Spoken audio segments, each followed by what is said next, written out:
On October 8th, 1918, White Army soldiers lowered ropes into an abandoned iron mine near the village of Sinyachika in the Ural Mountains and began pulling up bodies. The shaft was 20 meters deep and partially filled with water. 8 people had been thrown in nearly 3 months earlier. Grenades had been dropped after them. Brushwood had been set alight above the opening. A guard had been posted to make sure no one climbed out. What the soldiers found at the bottom changed the nature of what they thought they were recovering. One of the dead, a woman in a gray monastic habit, her head bearing its own injuries, had torn off her headscarf and used it to bandage the wound of a young prince lying beside her. Her right hand was positioned as if giving a blessing. She had been thrown in first. She had fallen the farthest. And she had spent the last hours of her life in the dark, at the bottom of a flooded mine shaft, caring for someone else. Her name was Elizabeth. She had been born a princess of Hesse, a granddaughter of Queen Victoria, and one of the most beautiful women in Europe. 24 hours before her body was thrown into that shaft, her younger sister, the Tsarina of Russia, had been shot in a basement 400 kilometers away, along with her husband, her 5 children, and 4 members of their household. The 2 sisters died within a single day. Neither knew the other's fate. They were 2 of 4 sisters from a minor German duchy who had married into the most powerful royal houses on earth. Within one generation, hemophilia, revolution, and 2 world wars would destroy what their grandmother had built. And this is the story of the Hesse sisters, and of the private catastrophe hiding behind the most famous bloodline in modern history. But to understand how 4 granddaughters of Queen Victoria ended up murdered and mourning on opposite sides of a revolution, you have to go back decades before the executions. Back to a small German duchy that most people in Europe could not have found on a map. Back to a progressive mother who died too young, a grandmother who treated the continent like a chessboard, and a genetic secret hiding inside the bloodline of the most powerful family on earth. This is the story of the Hesse sisters, Victoria, Elizabeth, Irene, and Alex, 4 women who were raised on baked apples and plain dresses in a modest palace, married into the mightiest dynasties of Europe, and were destroyed one by one, and by forces none of them could see coming.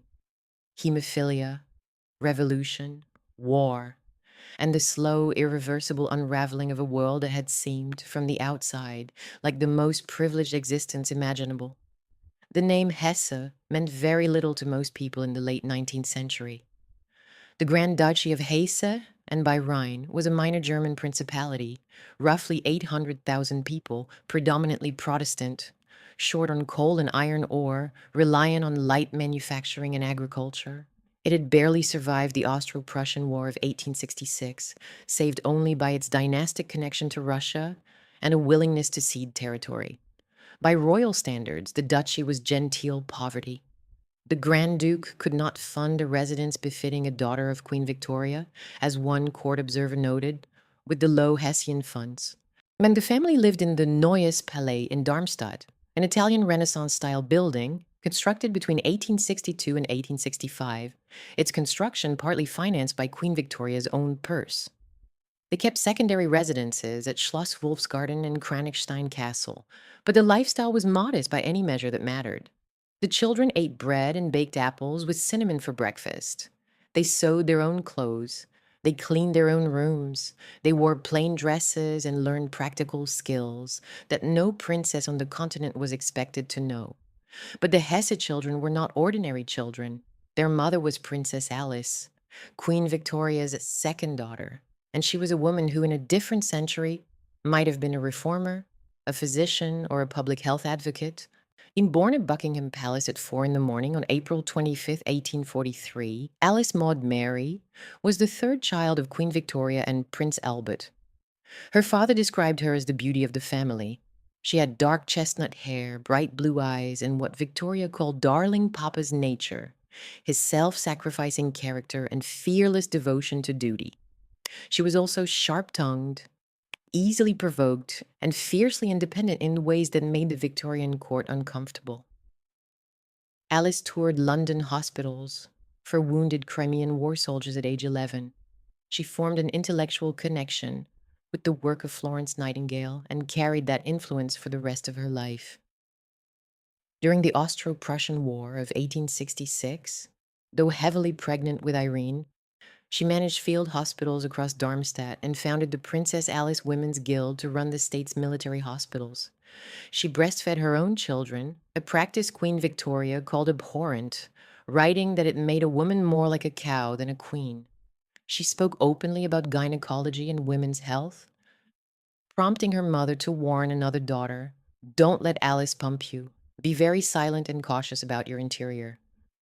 She corresponded with David Strauss, the radical theologian whose work questioned the divinity of Christ and maintained friendships with intellectuals and scientists that no British princess was expected to cultivate. Alice's relationship with her mother was one of the defining tensions of her life. After Prince Albert's death on December 14, 1861, Alice served as Victoria's unofficial secretary for 6 months, handling state papers and managing correspondence while the Queen retreated into grief. But the closeness did not last. Victoria grew jealous of Alice's marital happiness. Alice had to school herself not to appear too happy around her mother, an extraordinary thing for a daughter to have to do. The strain was real, and it ran deep. In a letter written in 1876, Alice confided what her marriage and her life in Darmstadt actually felt like from the inside.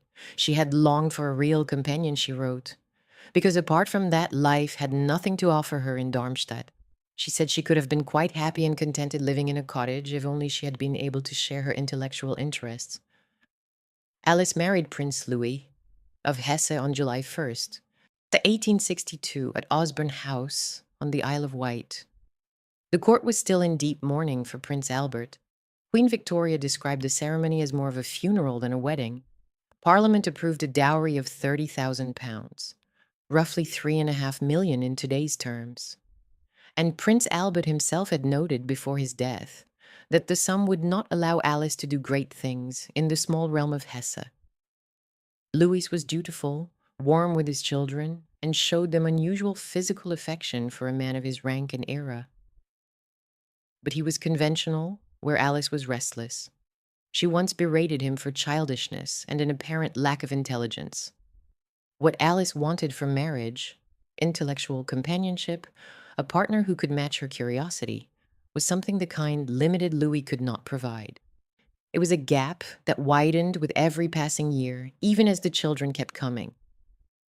Between 1863 and 1874, Alice bore 7 children. Victoria came first, born at Windsor Castle on Easter Sunday, April 5, 1863, christened in the arms of Queen Victoria herself. Then Elizabeth, whom everyone called Ella, born on November 1st, 1864, at Bessungen, near Darmstadt. Then Irene, born July 11th, 1866, at the Neues Palais, and named for the Greek word for peace, because she arrived 11 days before the end of the Austro-Prussian War. Then Ernest Louis, the only surviving son, whom the family called Ernie, born November 25th, 1868. Then Friedrich, called Friddy, born October 7th, 1870. Then Alex, the baby everyone called Sunny for her dimpled, cheerful, smiling nature, born June 6th, 1872. And finally Marie, called May, born May 24th, 1874. 7 children, raised according to English standards by an English nanny named Mrs. Mary Ann Orchard, Orchie to the children, and an English governess named Margaret Jackson, whom they called Maggie. They spoke English at home. They wore plain dresses, they ate simple food. Their mother took them to hospitals and charitable institutions the way other mothers took their children to parks and gardens. Alice believed in a way that set her apart from nearly every royal woman of her era, that her daughters should be educated for more than marriage. It is a fault of the parents, she wrote, to educate daughters just to be married. It shall be my effort to educate my daughters in such a way not to see marriage as the only purpose of their future. It was, for a royal household in the 1870s, a remarkably modern philosophy, and it produced 4 women of extraordinary character, each shaped by their mother's ideals, their mother's losses, and the catastrophe that ended their childhood. Friedrich was the first warning that something was wrong inside the family's blood. He was born in 1870 with a hemophilia, the first of Queen Victoria's grandchildren to be diagnosed with the disease. In February of 1873, he cut his ear and it bled for 3 days. Bandages could not staunch the flow. Alice consulted physicians, but there was no treatment and no understanding of what caused the condition. All she knew was that her youngest son bled in ways that other children did not, and that the bleeding, once started, seemed impossible to stop. On May 29th, 1873, Freddie and his brother Ernie, who was then 4 years old, were playing in their mother's bedroom. It was a warm day. The windows were open. Ernie ran into an adjacent room and peered back through a window, playing a game. Alice went to retrieve him. In that moment, in the seconds it took a mother to turn away from one child to attend to another, Freddie climbed onto a chair beside an open window to see his brother. The chair tipped. He fell 20 feet to the stone balustrade below. He survived the initial fall. He was conscious. Alice rushed downstairs and found him bleeding from the ears. The doctors came. In a child without hemophilia, the injuries might have been survivable, but the internal hemorrhaging could not be stopped. Freddie died hours later of a brain hemorrhage. He was 2 years and 7 months old. Ernie's response haunts across the generations. When I die, he said, you must die too, and all the others. Why can't we all die together? I don't want to die alone like Freddie. He was 4 years old when he said that. His mother would remember it for the rest of her life, which, as it happened, would not be very long at all. Alice never recovered from Freddie's death. She visited his grave at the Rosenhohe Mausoleum obsessively, marking anniversaries of small events in his short life, the date he first walked, the date he said a particular word. She did not know and could not have known that this same invisible defect hiding in her blood would, and within 40 years, help bring down the Russian Empire.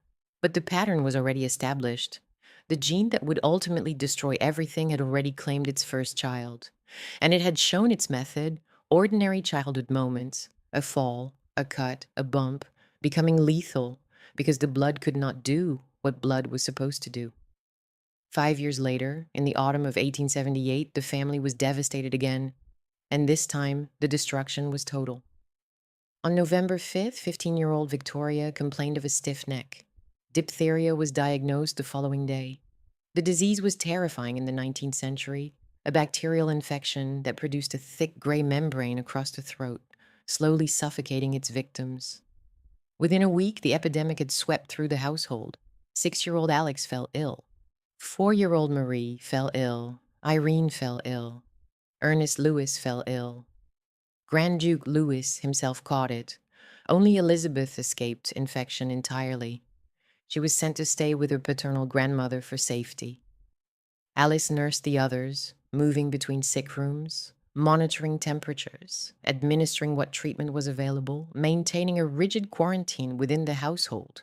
She did not allow the sick children to see one another or to be touched by those who were well. On November 16th, 4-year-old Marie choked to death.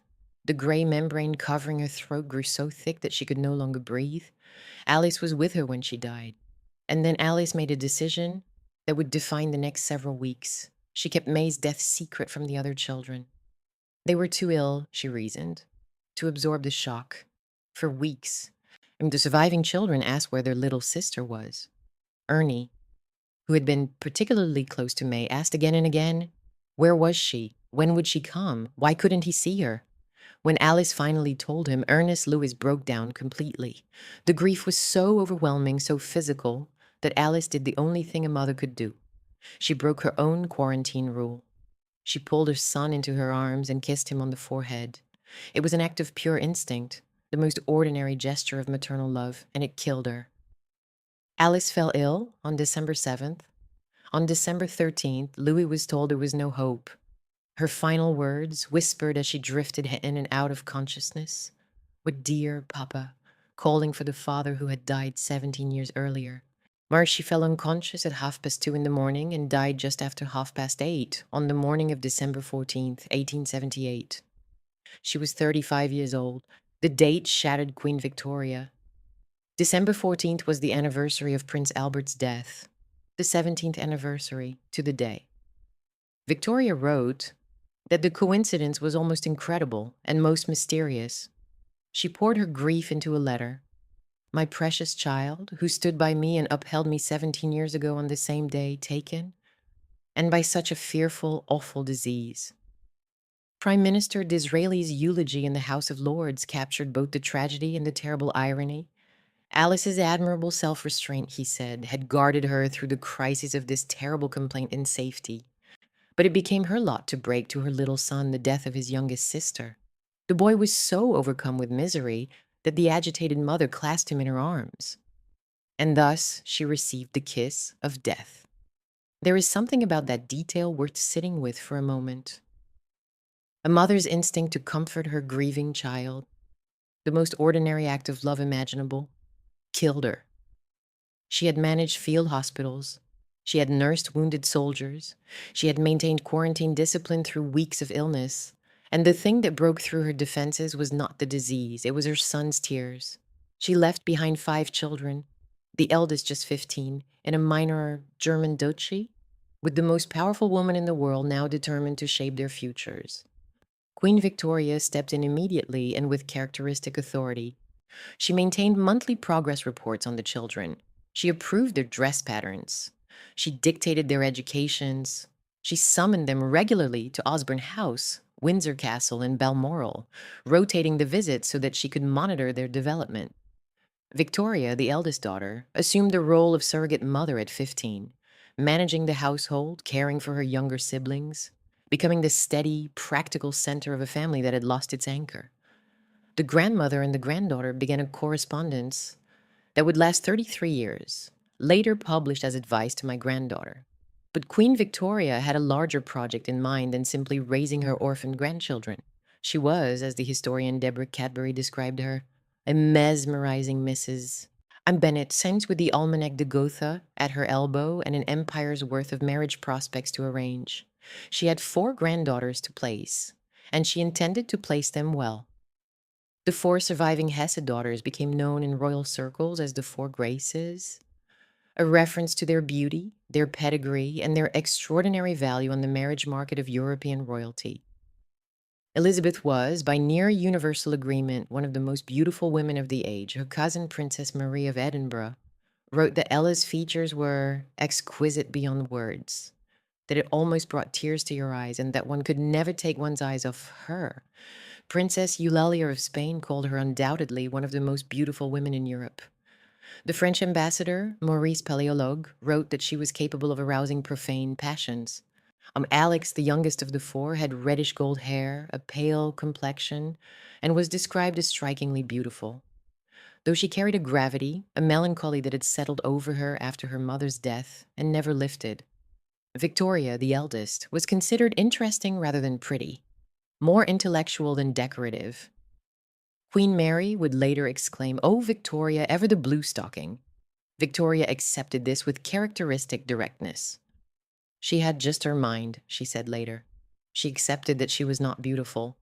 Her son, Lord Mountbatten, recalled that she was a walking encyclopedia, outspoken and open-minded to a degree quite unusual in members of the royal family, and entirely free from prejudice about politics or color.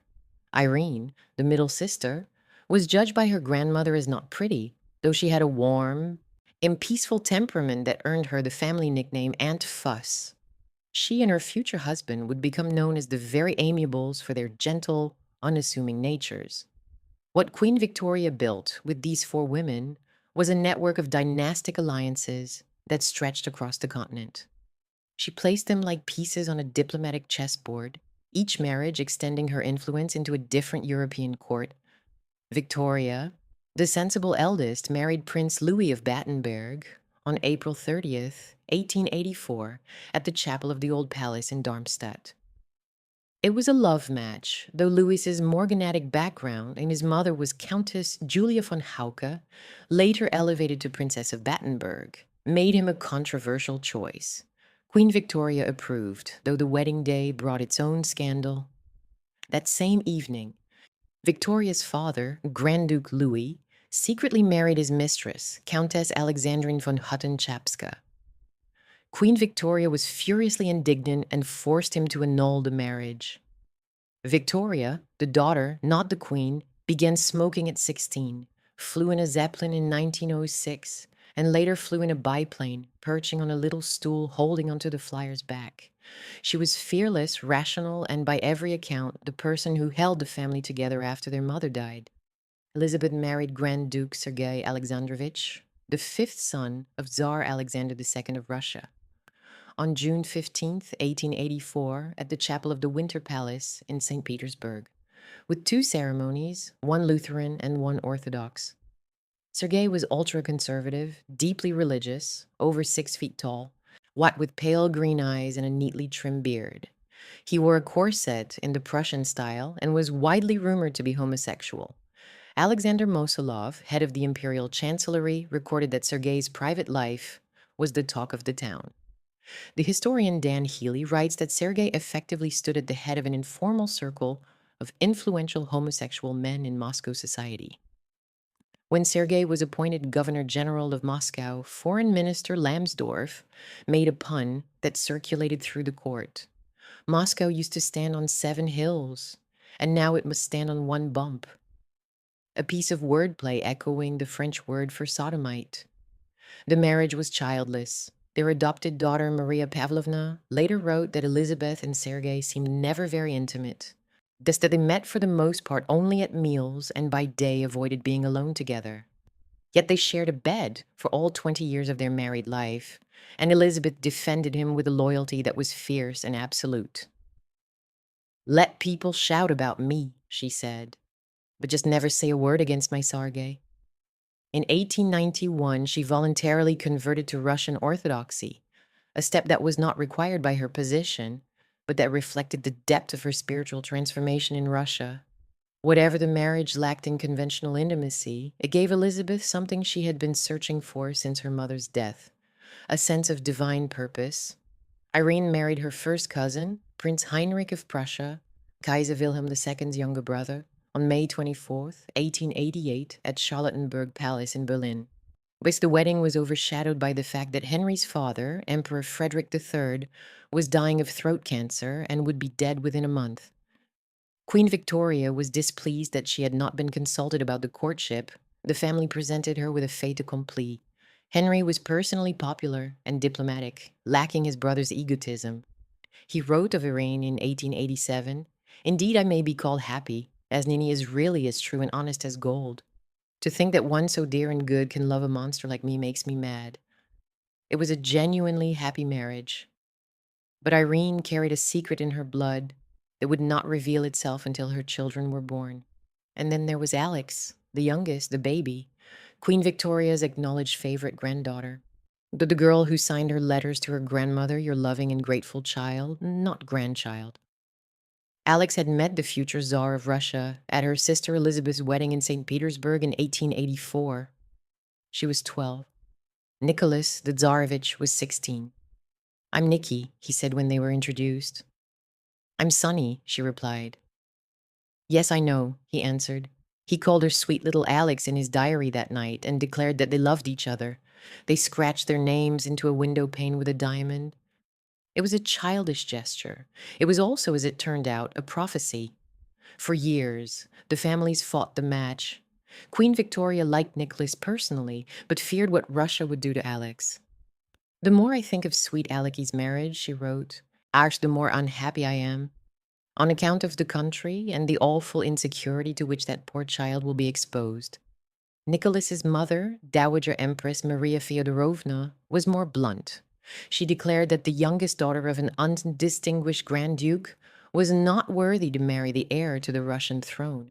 Alex herself agonized not over Nicholas, but over the requirement that she convert from Lutheranism to Russian Orthodoxy. "I cannot go against my conscience," she told him. The breakthrough came at Coburg in April of 1894, at Ernie's wedding. Nicholas proposed. He argued his case for 2 hours. Alex wept continuously and refused. Then Elizabeth took her younger sister aside and spoke to her privately. Whatever Ella said, and whatever arguments she made about the relationship between Lutheranism and Orthodoxy, like whatever she drew from her own experience of converting in Russia, it worked. Alex accepted. Nicholas underlined the date 3 times in his diary and called it a marvelous, unforgettable day in my life. "The day of my engagement. To my precious, beloved Alex. Alex wrote in his diary that night, I am yours, you are mine, of that be sure. You are locked in my heart, the little key is lost, and now you must stay there forever. 7 months later, on November 1st, 1894, Tsar Alexander III died. Alex was received into the Orthodox Church the following day, taking the name Alexandra Fyodorovna.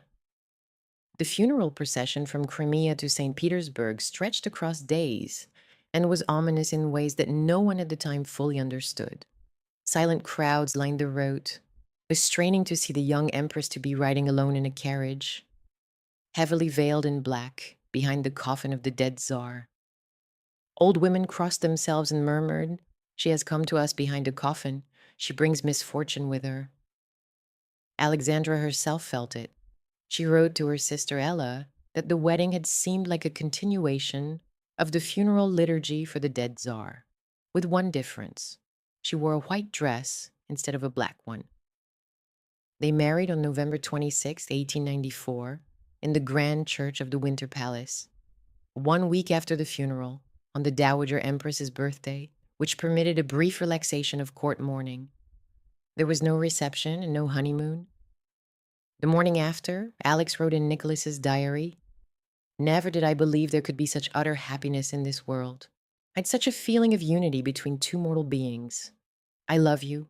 Those 3 words have my life in them. 4 sisters, scattered across 3 empires, one tied to the British Admiralty, one seated beside the throne of the Tsar, one married to the Kaiser's brother, and the youngest about to become the most scrutinized woman in Russia. From the outside, it looked like a triumph of royal engineering. 4 daughters from a minor German duchy, elevated by blood beauty and their grandmother's relentless matchmaking into the highest echelons of European power. But by the turn of the century, the architecture was already developing cracks that only the sisters themselves could see. Elizabeth's marriage was childless and haunted by rumors. Irene was carrying a gene she did not know about. Alexandra was deeply unpopular at the Russian court, judged cold, wooden, devoid of charm, a woman who held herself as if she had swallowed a yardstick. She had borne 4 daughters in succession. Olga in 1895, Tatiana in 1897, Maria in 1899, and Anastasia in 1901. And the desperate need for a male heir was consuming the dynasty. In 1903, she experienced a false pregnancy, a humiliation that deepened the court's contempt of her étonnante and that fragile architecture held for a decade. And then, in the space of 18 months, 2 events cracked it open. One on a snow-covered Moscow street and one in a nursery at Peterhof Palace. On February 17, 1905, Grand Duke Sergei Alexandrovich, Elizabeth's husband of 20 years, was leaving the Kremlin in his carriage when a socialist revolutionary named Ivan Kalyev threw a nitroglycerin bomb directly into the vehicle. The explosion was catastrophic. It was heard across the Kremlin complex. Sergei's head, upper chest, left shoulder, and arm were blown off entirely. Fragments of his body were scattered across the snow. Some of his fingers, still wearing rings, were found on a nearby rooftop. His coachman, Andrei Rudinkin, was fatally wounded. Elizabeth heard the explosion from inside the Kremlin. She knew before anyone told her what had happened. She ran outside into the February cold and found what remained of her husband in the blood-soaked snow. She knelt and began gathering the pieces with her bare hands. When the onlookers tried to pull her away, she refused. A stretcher was brought. She placed what she could onto it and followed it inside. She was 40 years old. In the days that followed, Elizabeth did 2 things that defined who she had become. She visited Sergei's dying coachman in the hospital and told him that Sergei was alive and well, a lie that allowed the man to die in peace. And then she demanded to be taken to Kalyayev's prison cell. I am the wife of the man you have killed, she told the assassin. Why did you kill my husband? When he replied that it was revenge for the people suffering, she said, I myself have already forgiven you. She left him a gospel and an icon. She petitioned the Tsar for his pardon. The petition was denied. Kalyaev was hanged. On Sergei's tombstone, Elizabeth inscribed a line from the Gospel of Luke. Father, I release them, they know not what they do. That was the first fracture in the public architecture of the Hesse sisters' world. But the second fracture was quieter, more private, and ultimately more destructive than any assassination. In August of 1904, and 6 months before Sergei was killed, Tsarina Alexandra had given birth to a son at Peterhof Palace. The heir the dynasty had been praying for. They named him Alexei Nikolaevich. He weighed 11 pounds. The church bells rang across St. Petersburg. Within days, the celebration turned to horror. Alexei's umbilical cord began to bleed and would not stop. Nicholas recorded in his diary that his son lost 1/8 to 1/9 of his total blood volume in 48 hours. It was hemophilia, the same defect that had killed little Friddy in 1873, the same gene hiding in the blood of Princess Alice's descendants. And it was not confined to Russia. In Germany, Irene's children were already proving that the gene had traveled there too. Her youngest son, Prince Heinrich, had fallen from a table at the age of 4 and died the following day, February 26, 1904, from a brain hemorrhage, the same mechanism that had killed Friddy 31 years earlier. Heinrich's death came just 6 months before Alexei's birth. Revealed hemophilia in yet another branch of the family, Nicholas's sister, Zenia, when she learned the diagnosis, called it the terrible disease of the English family. The Romanovs made a decision that would have consequences far beyond anything they could foresee. They decided to keep Alexei's hemophilia an absolute state secret. No public announcement. And no court physician speaking to the press. No explanation for the Tsarevich's mysterious illnesses, his inability to walk for weeks at a time, his sudden absences from public life. Into that silence, into the vast, dangerous gap between what the Russian public saw and what was actually happening inside the imperial nursery, walked a Siberian peasant mystic named Grigory Rasputin. The machinery that would destroy the Romanov dynasty, shatter the bond between the Hesse sisters, and ultimately kill two of them within 24 hours of each other had just been set in motion. Rasputin entered the imperial family's orbit around 1905 or 1906, introduced through the Montenegrin princesses Milica and Anastasia, two sisters married into the Romanov family who had a taste for mystics and holy men. That he was a wandering peasant from the village of Pokrovskoye in Siberia. Unwashed, with a tangled beard, pale eyes that contemporaries described as hypnotic, and hands that smelled perpetually of earth. He claimed no medical knowledge. He offered no explanation for what he did.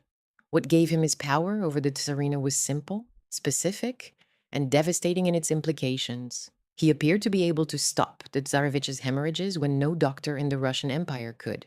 The most dramatic episode came in the autumn of 1912 at the Royal Hunting Lodge at Spawa in Poland.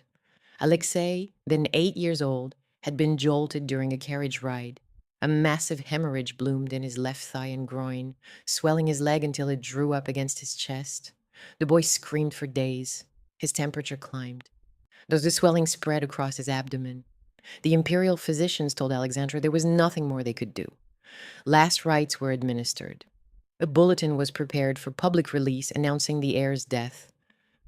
Alexandra, hollow-eyed and sleepless, sent a desperate telegram to Rasputin, who was back in Siberia.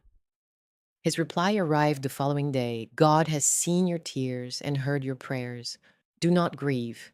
The little one will not die. Do not allow the doctors to bother him too much. Within hours, the bleeding began to subside. By the next morning, the fever had broken. Dr. Fedorov, the imperial physician, admitted the recovery was wholly inexplicable from a medical point of view.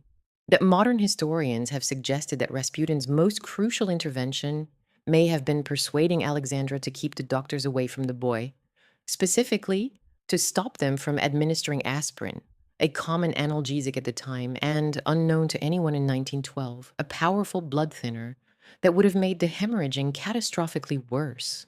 But Alexandra did not need a medical explanation. She had prayed. Her son had lived. The equation was absolute. Saints are always calumniated, she told Nicholas.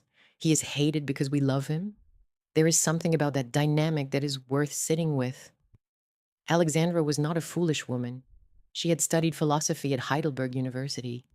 She was, by every account, intellectually brilliant. But she was also a woman who had lost her mother at 6, her father at 20. Oh, and had arrived in Russia behind a coffin, entering a court that had never wanted her, and a society that found her cold, wooden, and devoid of charm. She bore 4 daughters before producing the heir the dynasty required. And when that heir turned out to carry the same genetic defect that had killed her brother Fritty 30 years earlier, the same disease that was already quietly destroying her sister Irene's sons in Germany, she was expected to watch him bleed in secret, in silence, while the Russian aristocracy whispered that she was a frigid German who had failed to produce healthy children. The public saw an imperious empress enthralled to a peasant charlatan. The private reality was a mother who would have crawled across broken glass to keep her son alive, and who had found exactly one person in the entire Russian Empire who seemed able to do what no doctor could. Because Alexei's hemophilia was a state secret, the public had no framework for understanding why the Tsarina had surrendered so much influence to a man like Rasputin. That gap between what the world saw and what was actually happening inside the Alexander Palace became the fault line along which the Russian monarchy would crack. When Nicholas took personal command of the army in September of 1915, leaving Petrograd for military headquarters at Mogilev, Alexandra and Rasputin effectively ran the domestic government. They cycled through 3 prime ministers, 5 interior ministers, and 3 war ministers in 16 months. Ministers were appointed and dismissed based on Rasputin's preferences. Alexandra's letters to Nicholas during this period are a record of a woman who believed she was saving Russia through divine guidance. She urged him to be firm, to be an autocrat, to listen to their friend, her code name for Rasputin. Rumors spread that she was sleeping with Rasputin, almost certainly false, and that she was a German agent working to undermine the Russian war effort from within. Pornographic cartoons circulated in Petrograd depicting the Tsarina in bed with the starets. The woman who had once written, "I am yours, you are mine," in her husband's diary, was now the most hated woman in the empire. Elizabeth watched all of this from Moscow with growing horror. She understood, in a way that almost no one else in Russia could, why her sister clung to Rasputin. She knew about Alexei's hemophilia. She had seen what the disease did to a child, and she had watched her brother Fritty die from it when she was 8 years old. She had buried her own husband in pieces after an assassin's bomb. She had built a convent and devoted her life to charity and prayer. And she believed with absolute conviction that Rasputin was abusing his influence to bring Russia down. In 1916, she made one last visit to Tsarskoye Selo to beg her sister to send the holy man away. The meeting was a disaster. Whatever passed between them left Elizabeth shattered. Her bitter summary afterward: "She dismissed me like a dog." When Rasputin was murdered weeks later, on the night of December 30th, 1916, poisoned with cyanide, shot multiple times, beaten and dumped into the frozen Nevka River by Prince Felix Yusupov, Grand Duke Dmitry Pavlovich, and a Duma member named Vladimir Purishkevich, Elizabeth knew about the conspiracy in advance. She had not discouraged it. She sent a telegram to Yusupov's mother that left no ambiguity. "My prayers and thoughts are with you all. God bless your dear son for his patriotic act." Alexandra never forgave her. The bond between the 2 sisters who had once been closest, Ella, who had hosted the first meeting with Nicholas in 1884, Ella, who had persuaded Alex to accept the conversion at Coburg, was severed completely. They would both be dead within 2 years. Neither would know the other's fate. Meanwhile, the war that was tearing Russia apart was also destroying the other 2 Hesse sisters, each in a different way. Victoria's husband, Prince Louis of Battenberg, had risen to First Sea Lord by December of 1912, the professional head of the entire Royal Navy. On July 26, 1914, he made a decision that may have changed the course of the war. He canceled the scheduled dispersal of the British fleet after summer maneuvers, keeping the ships concentrated and battle-ready as the July crisis escalated toward conflict. It was the right call, but anti-German hysteria swept Britain. Louis was born in Austria. His surname was German. His accent was German. On October 29, 1914, he was forced to resign. His letter was dignified and devastating. "I have lately been driven to the painful conclusion that at this juncture my birth and parentage have the effect of impairing in some respects my usefulness on the Board of Admiralty. Thus the blow reportedly broke something in him that never healed.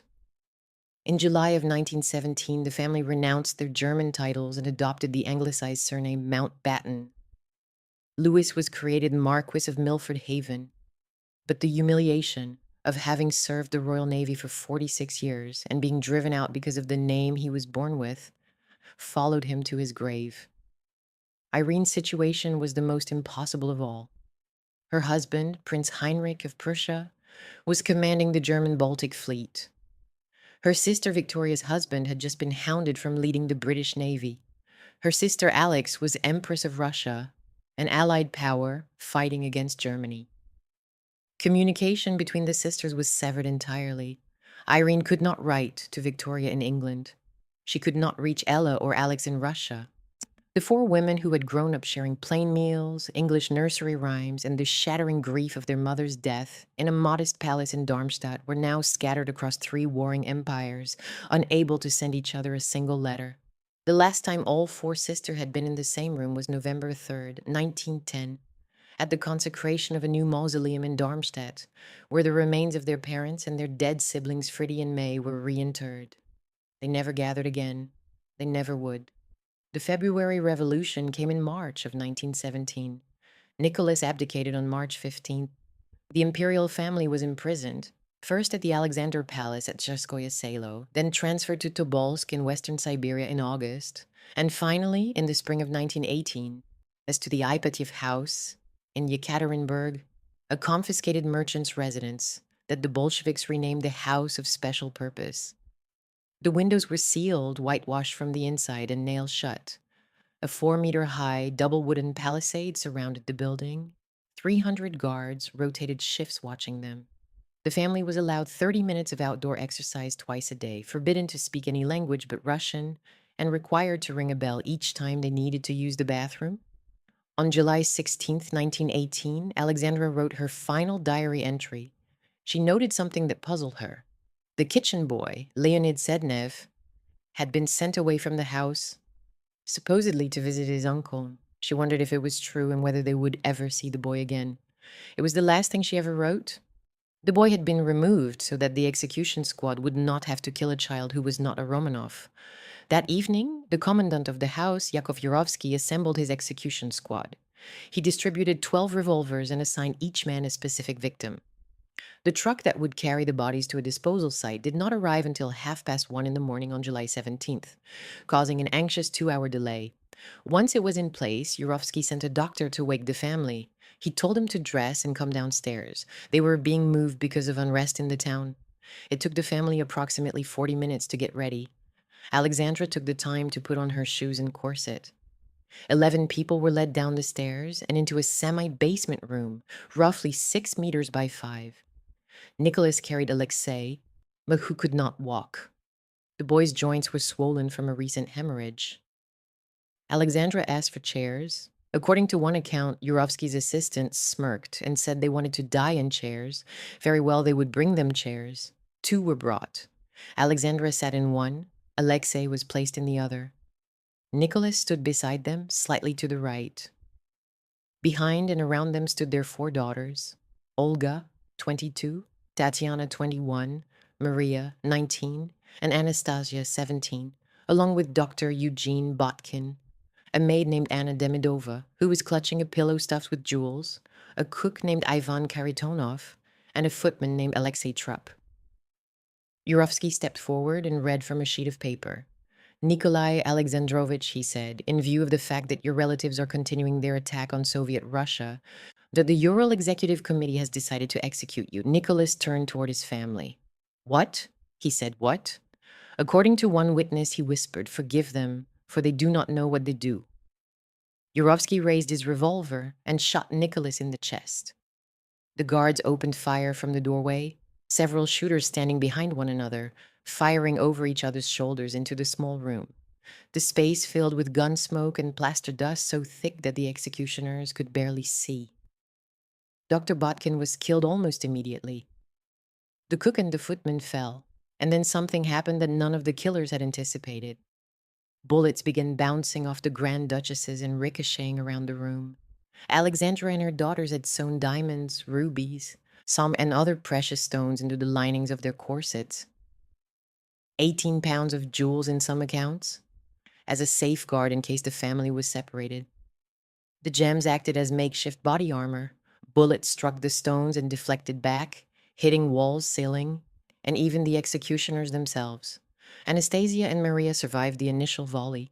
Several of the daughters were found alive, screaming on the floor after the smoke began to clear. They were finished with bayonets and individual gunshots to the head. An estimated 70 bullets were fired over approximately 20 minutes. Alexei, who had survived the first fusillade, moaned on the floor until Yurovsky shot him twice in the head at point-blank range. Alexandra was 46 years old. She had been Sunny once, a girl who ate baked apples for breakfast and scratched her name into a window pane with a diamond.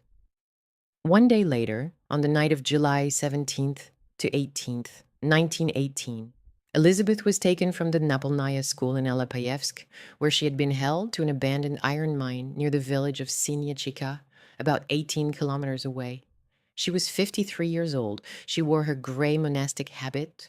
She was accompanied by her faithful companion, the nun Varvara Yakovleva, who had refused every offer to leave her side, and 6 other Romanov relatives and associates, including 3 young princes, the oldest just 32.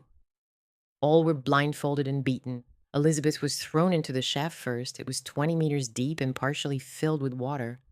Grand Duke Sergei Mikhailovich resisted and was shot in the head before being thrown down.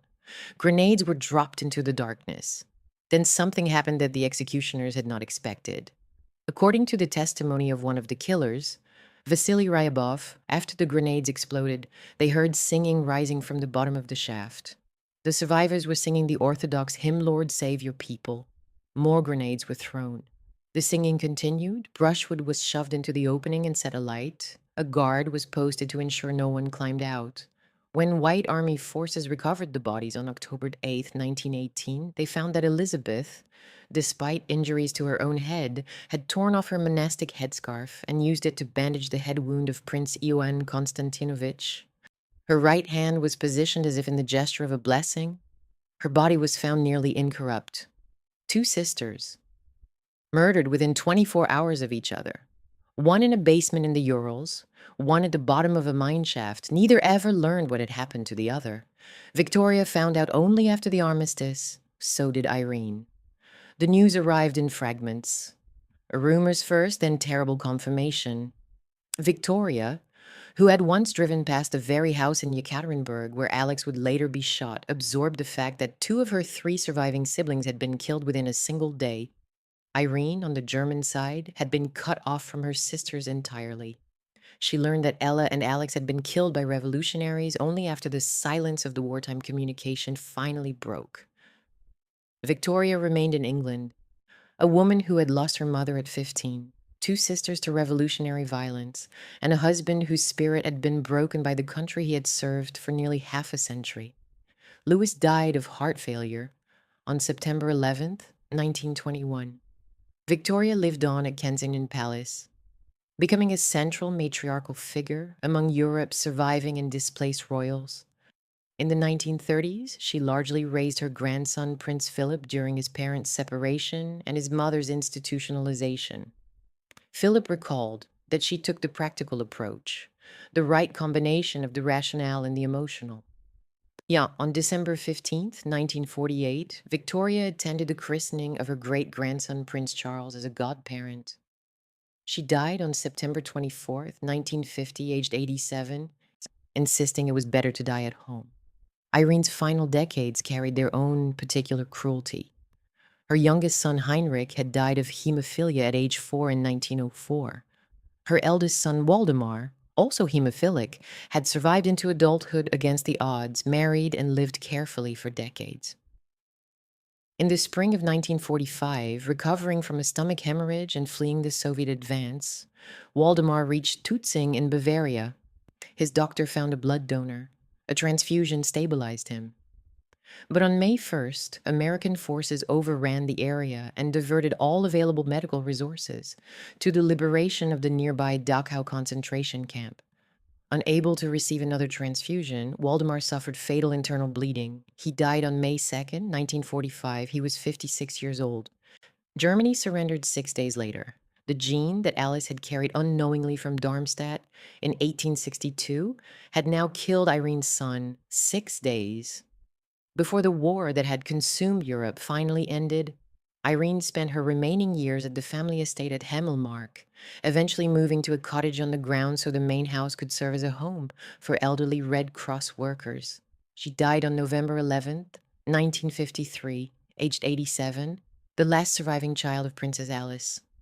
Elizabeth's remains traveled the longest road, from Alapayevsk through Siberia, to Harbin, to Beijing, and finally to Jerusalem, where they were laid to rest on January 15th, 1921, at the Church of Mary Magdalene on the Mount of Olives, fulfilling a wish she had made in 1888, and when she had visited the Holy Land and said, "How I would like to be laid to rest here when I die." The Russian Orthodox Church canonized her in 1981. Her statue now stands above the Great West Door of Westminster Abbey, one of 10 20th century martyrs, unveiled in 1998 in the presence of Queen Elizabeth II and Prince Philip, Elizabeth's grandnephew. The identification of the Romanov remains completed the circle. The mass grave was discovered in 1979 but kept secret during the Soviet era. When it was exhumed in 1991, scientists needed a living relative with a direct maternal connection to the Tsarina.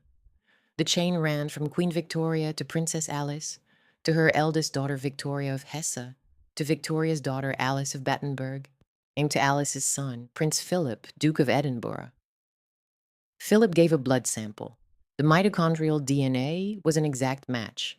The bones in the Ural mud were the Romanovs. Prince Philip's comment about visiting Russia was characteristically blunt. "I would like to go very much," he said, "though the bastards murdered half my family." In 1960, Queen Elizabeth decreed that descendants of the crown not holding the style of Royal Highness would bear the surname Mountbatten-Windsor, a name that traces directly through Victoria of Hesse, the eldest sister, the practical one who never claimed to be beautiful, through her daughter and her grandson, to the present British throne. The Hesse sisters were 4 women, raised on bread and baked apples in a palace their grandmother had to help pay for. Their mother taught them to sew their own clothes and died because she kissed her grieving child. Their grandmother scattered them across Europe's thrones like seeds, and the century that followed tore each planting out by the roots in a different way, by bomb, by bullet, by hemorrhage, by grief that outlasted 2 world wars. What their story reveals is not a lesson about royalty or the price of power. It is something quieter and more unsettling. The forces that destroyed these women were not extraordinary. They were ordinary human things operating at extraordinary scale. A genetic accident no one understood. A grandmother's ambition. A mother's desperate faith in the wrong healer. A revolution that consumed everyone in its path without distinguishing between the guilty and the innocent. The kiss that killed their mother was an act of love. The gene that brought down the Romanovs was a quirk of biology. The sister who died singing hymns at the bottom of a mine shaft, and the sister who whispered forgiveness in a smoke-filled basement, were not destroyed by evil. They were destroyed by the weight of a world that was changing faster than any dynasty could survive. And the sister who outlived them all, Victoria, the steady one, the one who raised a future king's father in a Kensington apartment, carried every name and every absence for the rest of her life until she was 87 years old and insisted at the end that it was better to die at home. If you enjoyed this video, please like and subscribe to our channel so you never miss out on more fascinating stories.